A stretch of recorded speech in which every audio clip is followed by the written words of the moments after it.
The movie starts with a car driving down the road. Inside the car, we see a girl sitting quietly. She is Nica. Around her neck, she wears a delicate butterfly pendant on a chain given by her mother.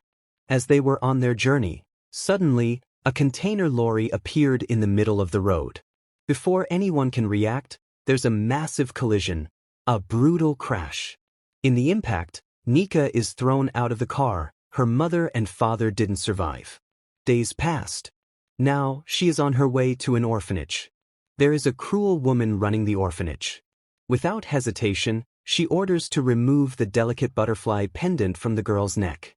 Without a moment's hesitation, a boy in black dress named Rigel sprinted toward her and snatched her chain. In the orphanage, there's a girl with white hair. She's the one who shows the new arrivals around, and now, she's the one guiding our heroine. From the looks of it, this white-haired girl might just become her best friend. Days roll by, turning into months. The once-lost children of the orphanage have now grown into teenagers. Life in an orphanage means one thing: children come and go. If a family arrives to adopt, the caretaker must hand over the chosen child. And now, a family has come forward. They want to adopt Nica. She said a proper goodbye to her friend. Just as our heroine is about to leave, something stops her in her tracks, a piano melody.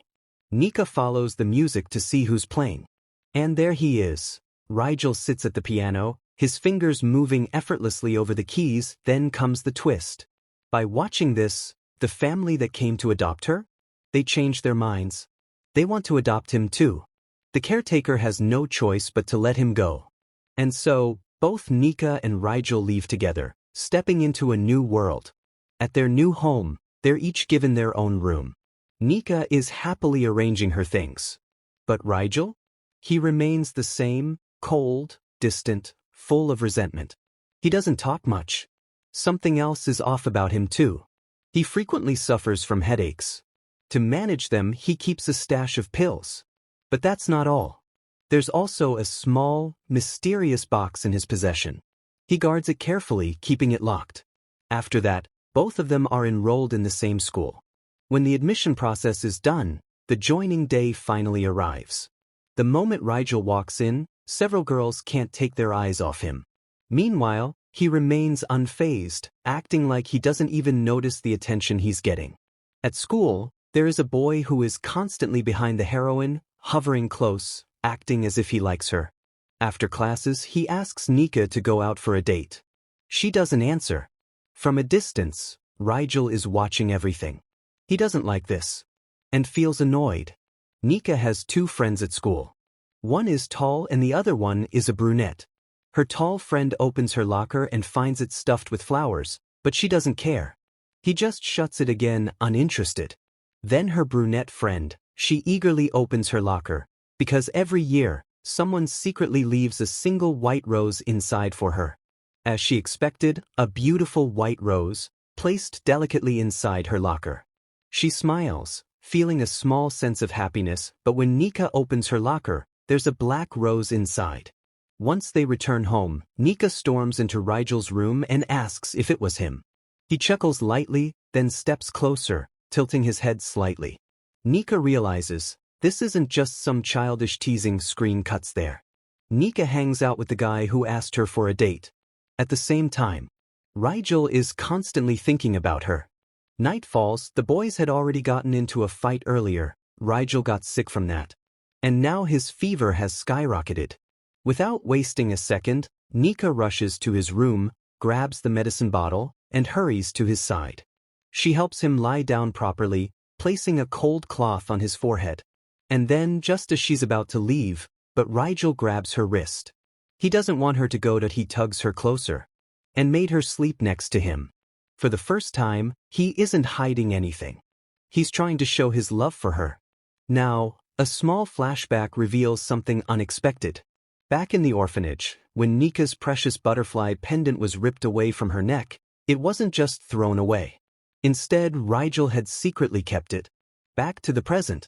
Nica's tall friend invited Nica and the brunette friend to her house. When they were resting in her friend's room, her brunette friend falls asleep and Nica has to go to the washroom. In the meantime, her tall friend is kissing the brunette, and is caught by Nica. She asked Nica not to disclose it with her as if she knows it will affect their friendship. Later, at a college function, Nica went to the dance floor, losing herself in the music. Amidst the dance, the one-sided lover appears again. He asks Nica to dance with him. She agrees. But something feels off. Her vision blurs. He takes her to an isolated room. But instead of letting her rest, he starts forcing himself on her. The boy starts forcing himself on her, but just in time, Rigel arrives. He grabs the guy, slams him against the wall, and throws him to the ground. The fight escalates, but suddenly, the lights dim. The music swells in the midst of the chaos. Rigel and Nica, overcome by emotions, share a deep, intense kiss. But then, as they step outside, a car screeches to a stop in front of them. That was the one-sided lover. He smirks, revs the engine, and starts chasing them. With no choice left, Rigel and Nica run toward a bridge. They have no escape and they jump into the dark waters below. The next thing she knows, she wakes up in a hospital, looking for Rigel. Her friend from the orphanage is sitting nearby. But no one is saying anything. Just then, the doctor walks in saying that Rigel went into a coma as he didn't land properly in the water. Her friend finally speaks up. Tell her everything. Nica wanted to see Rigel, but she can't. Now she needs permission from the orphanage caretaker. The orphanage caretaker refuses to let her see him. Everyone at the orphanage is furious.